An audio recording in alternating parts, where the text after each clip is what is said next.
2268 Prime Universe. In an unknown region of Tholian space, the Constitution class, NCC 1764 USS Defiant, was responding to a distress signal, only to be caught in an interphasic spatial rift that caused her crew to experience sensory disorientation. In their confused state, the crew began to lose their grip on reality.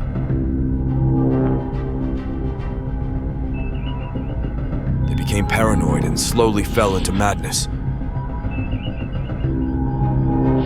This insanity spread throughout the ship like a bad disease.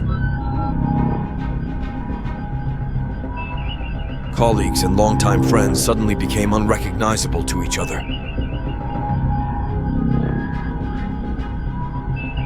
The love and friendship they once felt now became a savage urge to attack and kill each other.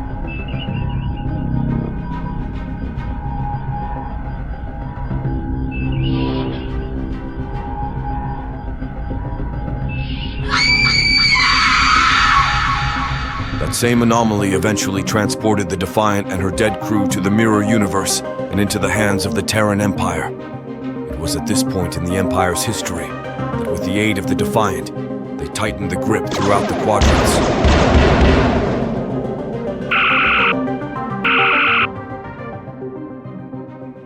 Time for history to be changed.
Captain's Log.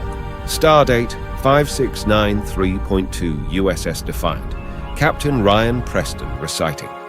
We were responding to a distress signal in the Tholian sector, only to be caught in some kind of spatial anomaly, and the Defiant seems to be phasing in and out of our universe. But to add to our problems, my chief medical officer informs me that some of the crew are exhibiting signs of sensory disorientation, and if we are not clear of the anomaly soon, then everyone on board will slowly go insane. We have already sent out a distress signal, but I fear that by the time any help arrives, it will be only to see the Defiant being completely pulled out of this universe. I have called for a senior staff meeting as my chief medical and science officer may have a solution to ride out the effects of the rift. A solution that they've discovered in our history logs of a pre-Federation vessel. The NX-01 Enterprise. It was under the command of Captain Jonathan Archer and one of the founding members of the Federation. During their mission in stopping the Xindi, they had to traverse a trans-dimensional disruption cloud to avoid several weeks of traveling around it. But the cloud would make warp speed ineffective.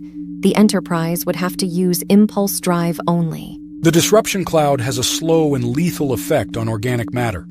To counteract the effects, their chief medical officer, Dr. Phlox, had put all of the Enterprise's crew in a temporary coma. Being a denobulan, the cloud didn't affect him, so he had to pilot and maintain the Enterprise while at the same time monitoring the crew's health until they were clear of the cloud. So you're suggesting that we put the entire Defiant crew in a coma?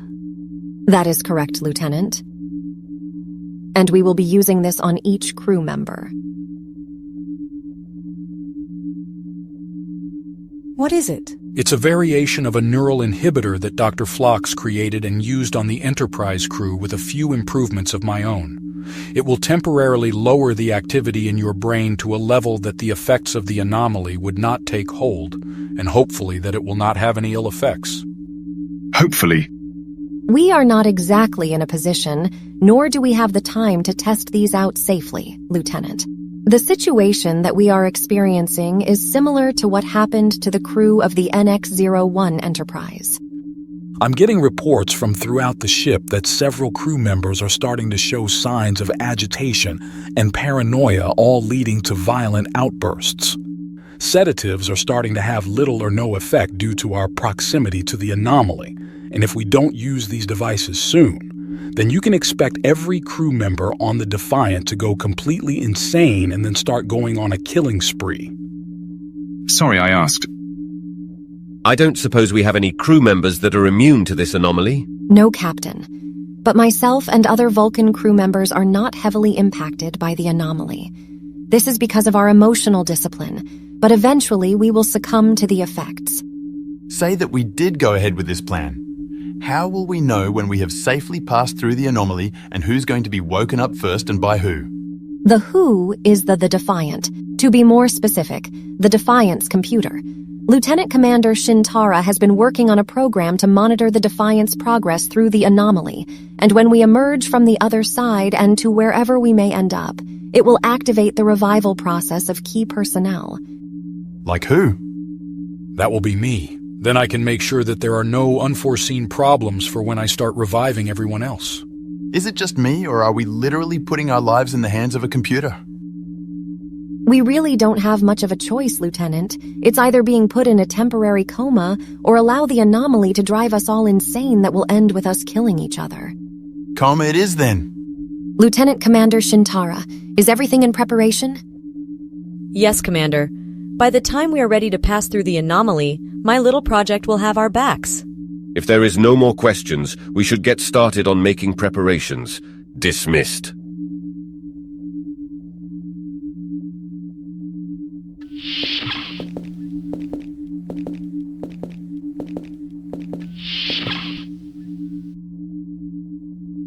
Do you have something else to say, Commander? Yes, Captain, I do. What's on your mind, Commander? It's about the information of the NX-01 Enterprise and them traversing through the cloud. What about it?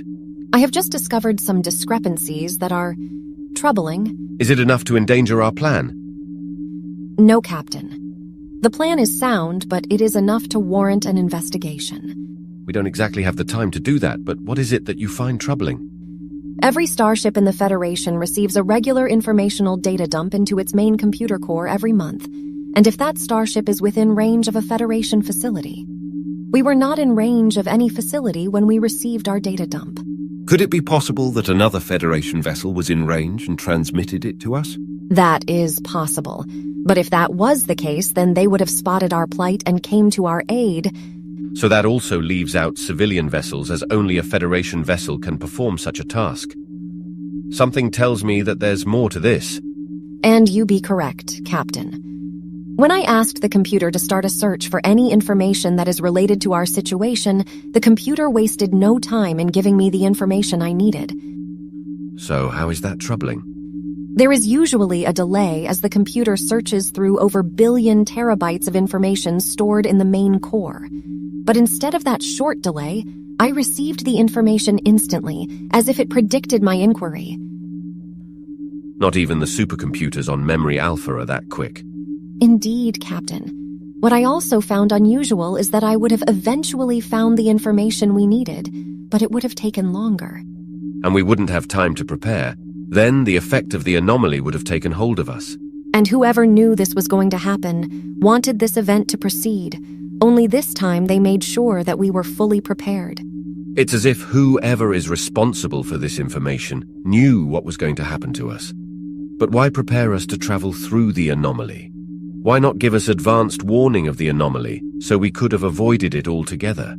Those are all excellent questions, Captain, and ones I do not have an answer to.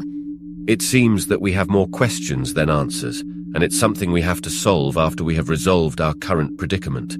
So it would seem. We shall continue as planned. If you have time, Commander, I'll need you to check and double-check everything to make sure that there are no nasty surprises. Of course, Captain. Is there anything else, Commander? As your first officer, no.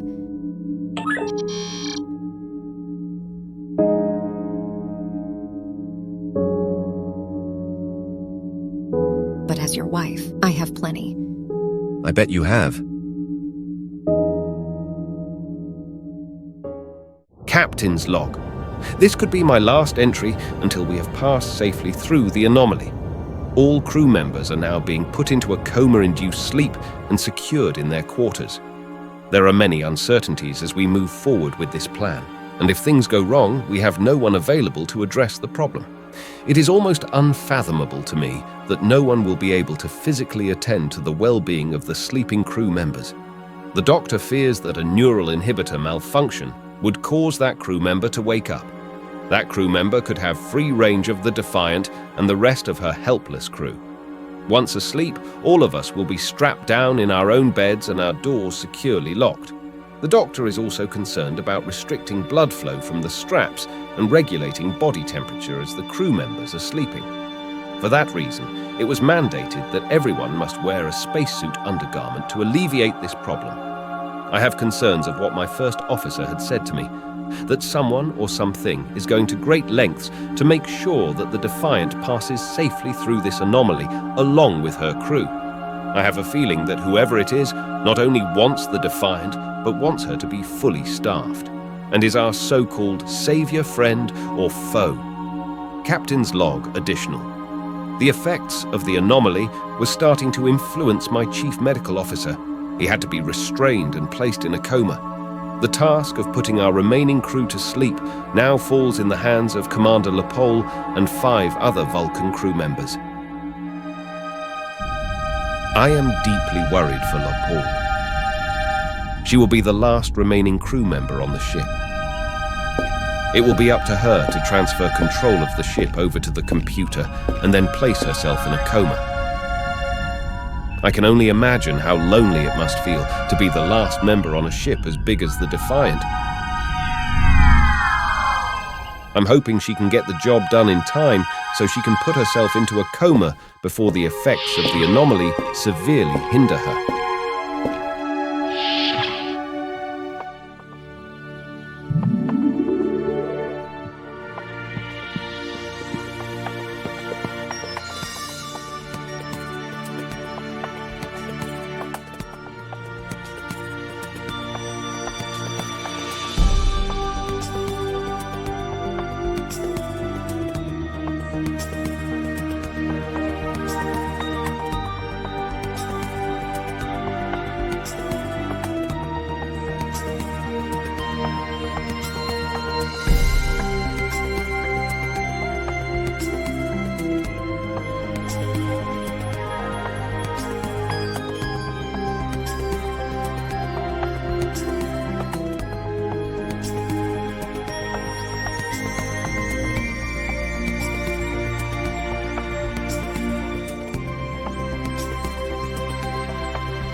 Did everything go smoothly?